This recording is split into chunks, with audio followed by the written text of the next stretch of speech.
Thank you very much, Andrew, and thank you. Hello and welcome. My name's Michael Buckland. I'm the CEO of the McKell Institute, and thank you all for joining us today. I want to thank in particularly Andrew, Pat Winter and David LaRocco and the team at EY for hosting us at this fantastic venue. It's a real pleasure to be here. The budget presents a unique opportunity for leaders to be able to outline their priorities, and that is why we're thrilled to have Labor leader Anthony Albanese with us today. It was just last year when he put childcare on the agenda as a major economic reform to increase workforce participation. He led that debate and we thank him for it. It was indicative of his constructive approach he's taken to policy while being leader, and something that has been welcome for most of us during COVID-19. We will all have a chance to ask him questions at the end today, so please keep that in mind as you scribble down your notes. And in the meantime, I'm very pleased to welcome Labor leader Anthony Albanese. Thank you.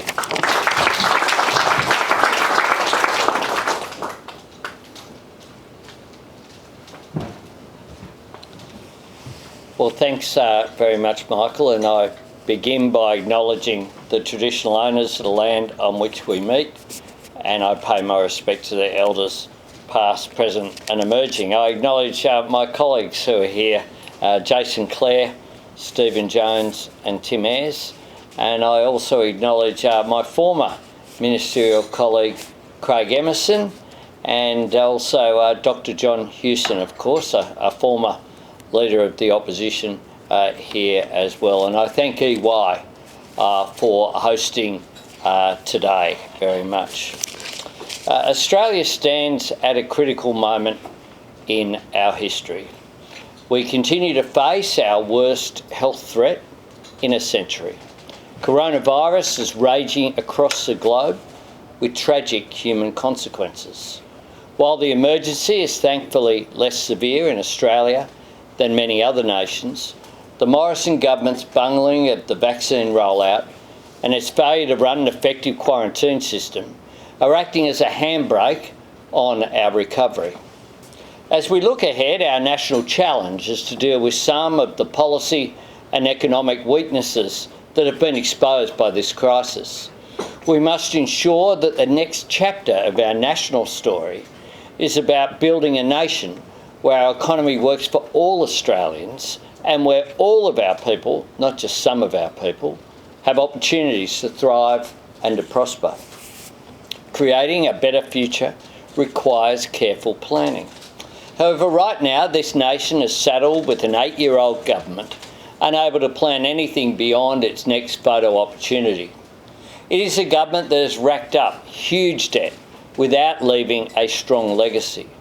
It has failed to face up to serious barriers to economic growth and the prosperity of the Australian people. These 8 years will be defined by job insecurity, wage stagnation and declining productivity. Today I want to give you my assessment of the state of the national economy and what is required in next week's budget. I also want to talk to you about my values and how they shape my approach to the economy and the priorities that Labor will pursue in government. There's a lot of work to do. 4 million Australians are in insecure, casual or gig work. There are fewer people undergoing apprenticeships or traineeships today than when this government took office. Over 8 long years of coalition rule, our once proud manufacturing industry has shed 90,000 jobs.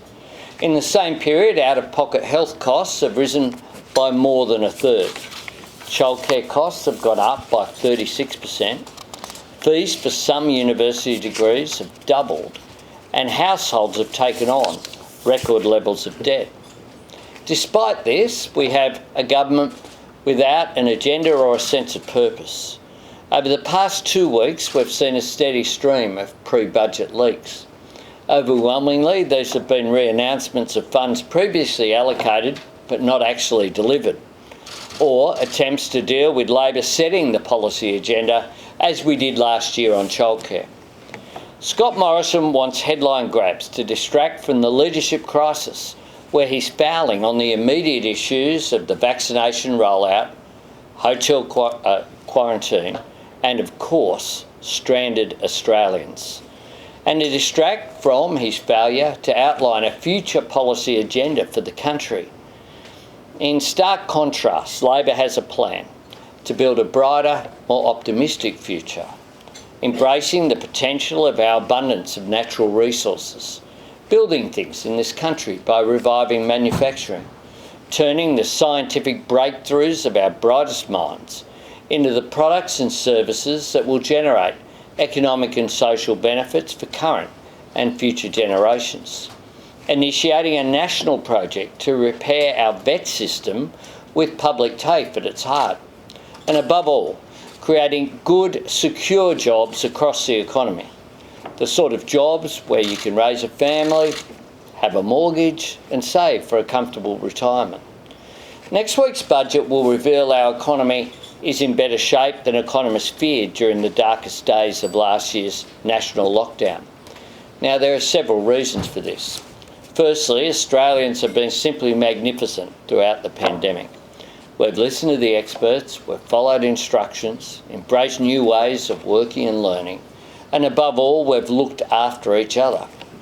Second, state and territory governments have shown remarkable adaptability, refining their strategies to douse fresh outbreaks and minimise the need for lockdowns and border closures. But another factor is that, in economic terms, it wasn't a typical recession. The global financial crisis, the recession of the early 1980s, even the Great Depression, came about because of economic imbalances. They smashed asset values, they destroyed jobs and left lasting scars until a semblance of balance was restored. Recovery took years. But this recession was very different. The trigger was a health shock.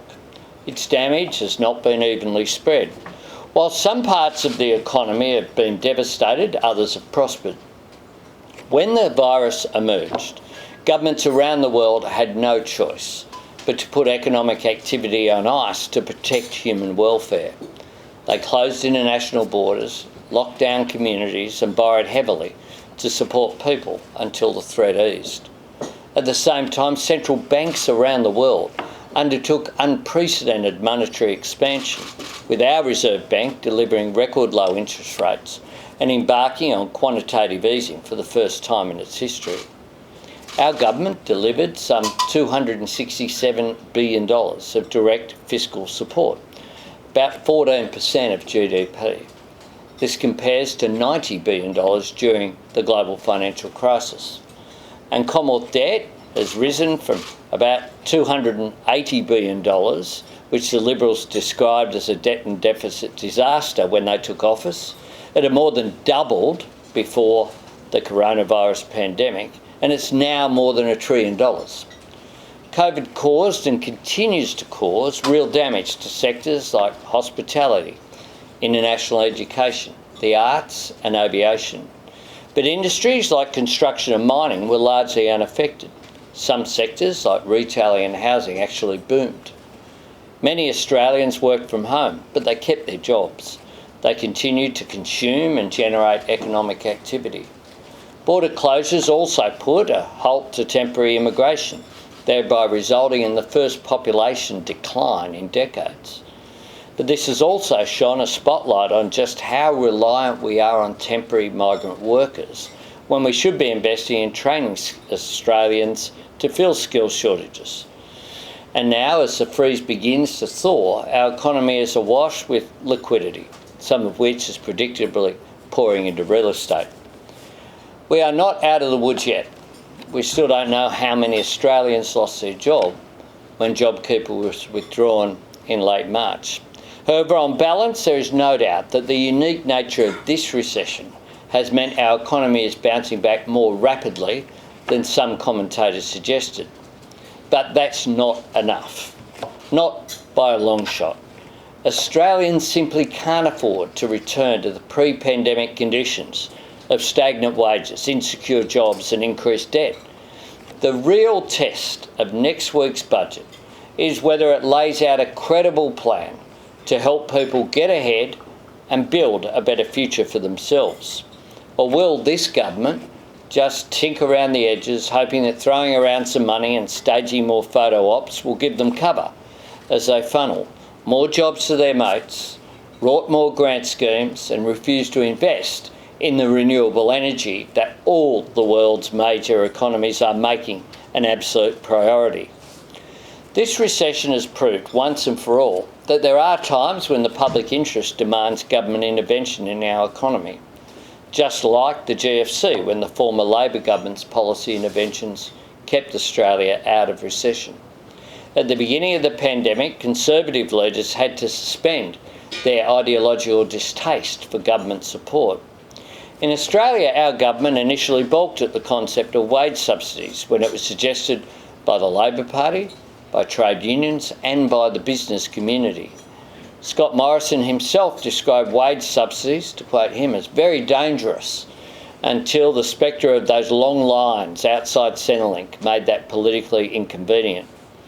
And now, even though the rollout of the vaccine has stalled, the rollback of support has continued. And when corporations bank their JobKeeper payments or use them to pay out millions in big bonuses to executives, Mr Morrison turned a blind eye. I'd ask you to contrast this with his creation of robo-debt against vulnerable Australians. Strong against the weak, but weak against the strong. That's the Liberals in a nutshell. Mr Morrison has also failed to provide necessary support to sectors which are still struggling, such as tourism and the arts. In next week's budget, Mr Morrison must ensure that sectors that require continued support are not left behind. The budget must also address some serious immediate problems, starting with our quarantine system. Section 51 of the Constitution says that quarantine is the responsibility of the Commonwealth. It is unambiguous, it's there in black and white. But for the past year, Scott Morrison has pretended it's not his responsibility. Instead, he has passed the buck to states to turn hotels in the middle of our CBDs into quarantine centres, the very last thing that they were designed for. In September last year, the Prime Minister said that Australians trapped overseas would be home by Christmas, but more than 35,000 remain stranded. That includes 9,000 Australian citizens stuck in India, where coronavirus has taken more than 3,000 lives each and every day. Those Australians believed that their Australian passport was worth something and that they could rely on their government at a time like this. Instead, Mr Morrison said if they tried to return, they'd be sent to jail. Locked out or locked up? Mr Morrison has had a year to deal with this serious issue, but all we've seen is smoke and mirrors. A year of Mr Morrison claiming credit when things go well, but blaming states when anything goes wrong. The Prime Minister who doesn't hold a hose. This must stop. Mr Morrison must use next week's budget to finally step up and do his day job. He should use appropriate existing facilities, like Howard Springs, which is now nowhere near capacity, or build new fit-for-purpose quarantine centres across the nation. Australians who are stranded overseas want to come home. They want to get out of harm's way.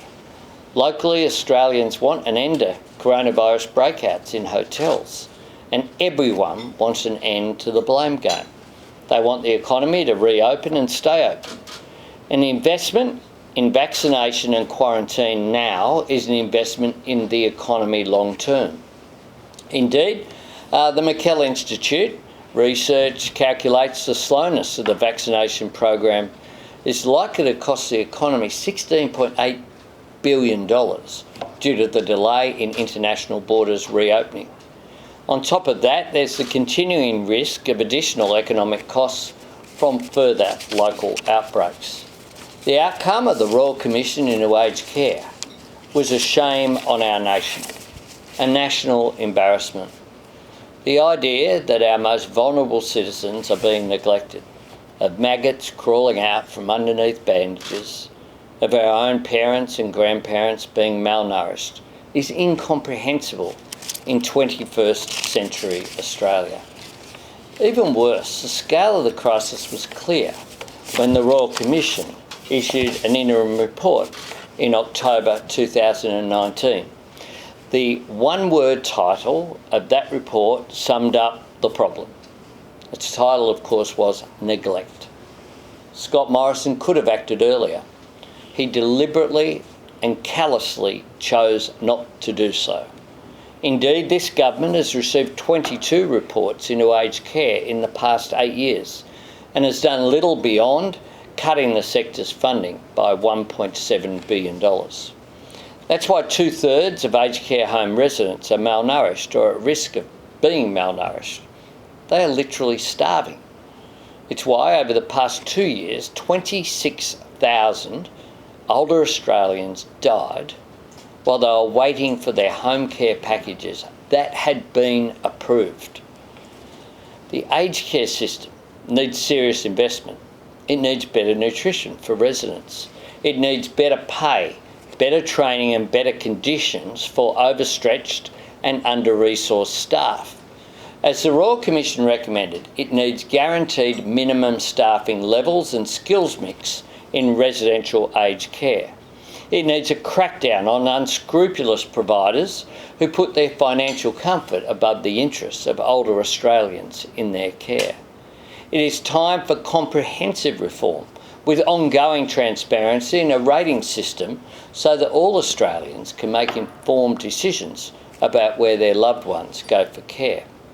Labor sees dignity in our final years as a birthright, not just the subject of someone's balance sheet. This issue doesn't just disturb older Australians, it should concern all of us. It worries all those families who have to wrestle with how to care for their ageing family members. They need to know their relatives are safe and that they are looked after. They need to know that when their loved one needs a nurse, one is on hand.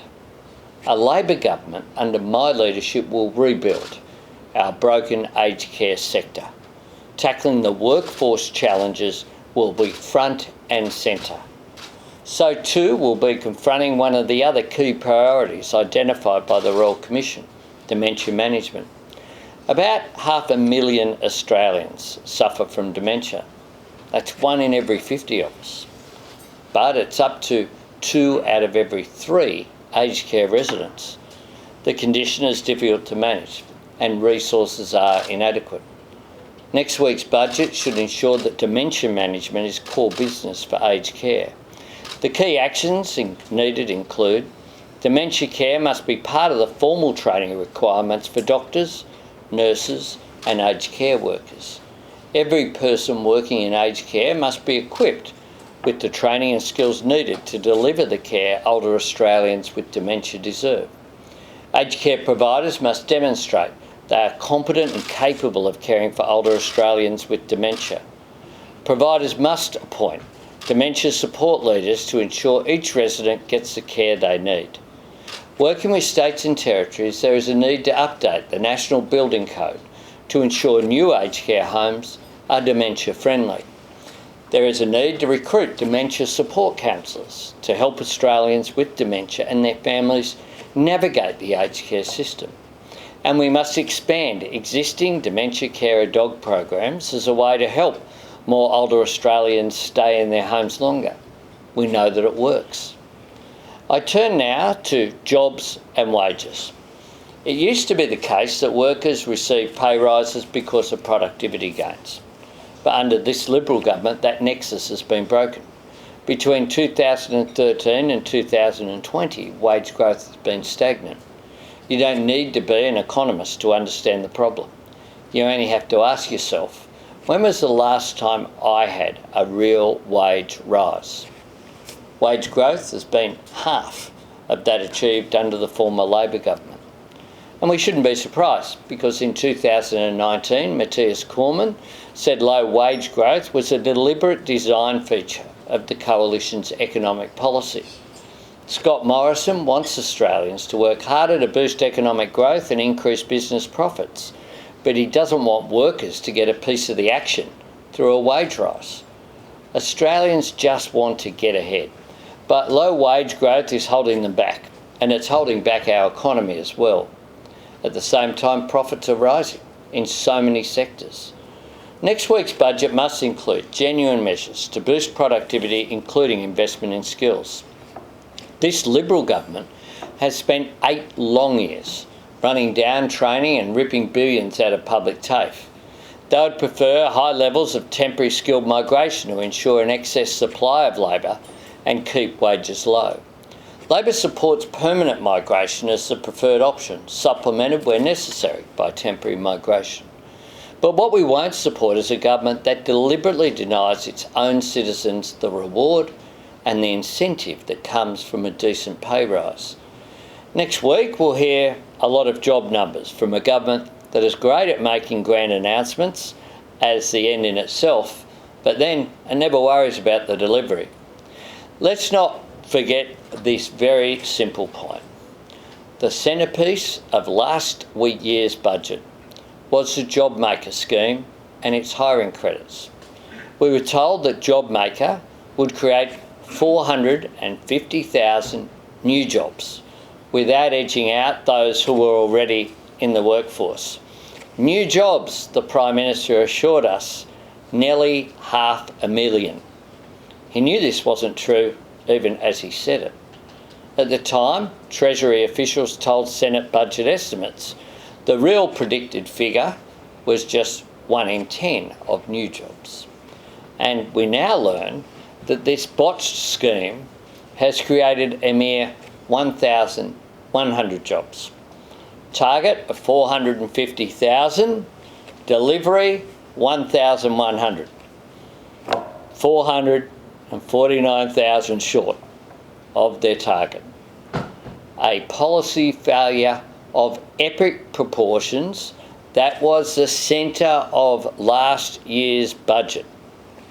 And if media reports are correct, the government is now going to abolish it altogether. This epitomises the yawning gap that's there between the government's rhetoric and the actual delivery. And this from, of course, the same government that previously treated Australians like mugs when they printed back in black on mugs when they have not and never will deliver a budget surplus. This JobMaker scheme, of course, deliberately discriminated against older workers, but it's failed miserably. My approach to governing will be based on the values and principles formed during my upbringing. I was raised here in Sydney, in council housing by my mum, a disability pensioner. She taught me the value of hard work and good humour and instilled in me my great faith in the South Sydney Rabbitohs. She also taught me about aspiration, to seek something better, not just for myself, but also for those around me, my neighbours, my community, and the nation as a whole. Money was always tight at our place, so Mum also taught me the value of a dollar. And that's why when it comes to thinking about government spending, I am cautious. I understand the enormous change governments can make to people's lives through education, health and the social safety net. I've experienced it firsthand. I've lived it. Labor will never leave behind those who need government support. But it is also important to recognise that government investment can produce a return through economic growth. That's why investment in education and training spreads opportunity. It's why investing in productivity-enhancing infrastructure is a sound investment to make. It's also why I'm determined to move towards universal provision of affordable childcare. Good for the economy, good for families, good for children. Labor's childcare plan will make childcare more affordable for 97% of families. The government has released a power limitation of Labor's childcare plan. It won't commence until July 2022.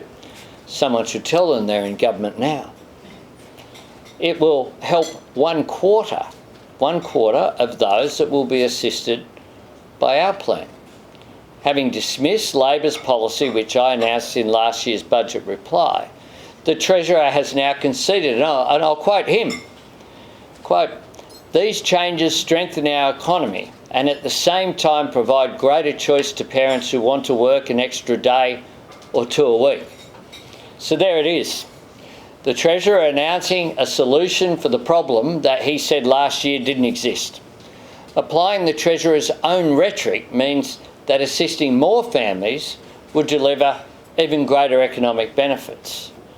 The most effective government action not only drives economic growth and triggers job creation, it also lifts people up. In the 6 years that I served in the previous Labor government, including as Deputy Prime Minister, I was privileged to have responsibility for building. I was the nation's first Minister for Infrastructure. Before 2007, we didn't even have an infrastructure department at the federal level. Working with states, councils and the private sector, we built roads, bridges and railway lines and public housing.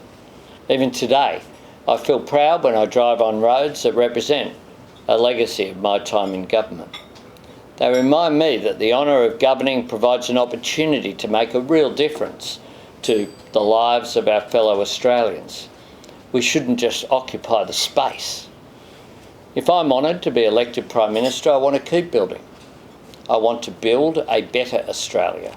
I want to build a stronger and more diverse economy that generates prosperity and jobs for Australians.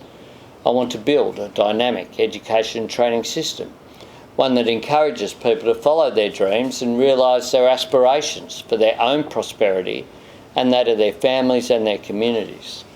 I want to rebuild Australian manufacturing. Our National Reconstruction Fund will leverage investment into new ventures, including the capacity to produce mRNA vaccines. Above all, I want to build a strong and diverse Australian economy. I want stronger economic growth, not for its own sake, but to ensure that every single Australian who aspires for something better has the means at their disposal to build their own dream. But to build, you need a blueprint. Scott Morrison, after 8 years in office, doesn't have a blueprint. No agenda, no plan to help Australians get ahead. Just a plan for the next media cycle. He's not prepared to invest in the services and industries that will ensure Australia's economic future is secure and strong. In the future, Australians, I believe, will look back at the past 8 years, shake their heads and ask themselves, what was the point of that Liberal government that was in office for almost a decade? Where was the reform? What did it build? What was its legacy? The Australian Labor Party, in contrast, stands ready with a positive vision for a better and more inclusive and stronger Australia. Our message to Australians is that we are on your side. No one held back, no one left behind. I thank you for your attention today.